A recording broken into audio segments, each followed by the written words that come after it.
কানাডায় দেশের মতো গরুর হাট না থাকলেও Toronto, Montreal, Vancouver, Calgary, Saskatoon সহ বড় শহরের প্রবাসী বাংলাদেশিরা কুরবানির জন্য গরু ছাগলের ফার্মে ভিড় করতে শুরু করছেন। কেউ কেউ পরিবার সহ ফার্মে গিয়ে পশু পছন্দ করছেন, অনেকেই অনলাইনে অর্ডার দিয়েছেন পছন্দের পশু। পরিবারকে মিস করছি ঈদের সময়, অবশ্যই আত্মীয় স্বজন, বন্ধু বান্ধব, কিন্তু প্রবাস জীবনেও তো বন্ধু বান্ধব আছে।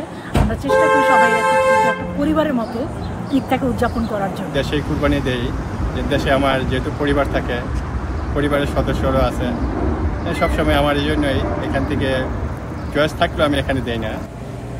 অনেক ফার্মে পশু কেনা গেলেও কোরবানি করার সুযোগ নেই। এক্ষেত্রে ফার্ম থেকে পশু কিনে কোরবানির জন্য নির্ধারিত স্লটার হাউসে যেতে হয়। ফার্মগুলো মূল শহর থেকে বেশ দূরে হওয়ায় অনেকে মুসলিম মালিকানাধীন বিভিন্ন দোকানে কোরবানির অর্ডার করেন। ফার্মের একটি গরুর দাম 4,000 কানাডিয়ান ডলারের মতো, যেটির ওজন 1,000 থেকে 1200 পাউন্ড। ফার্মের একটি খাসি বা ভেড়ার দাম পড়ছে 600 থেকে 700 ডলার, যার ওজন 80 থেকে 100 পাউন্ড। এছাড়া দোকান থেকে একটি খাসি বা ভেড়ার দাম পড়ে 500 থেকে 600 ডলারের মতো।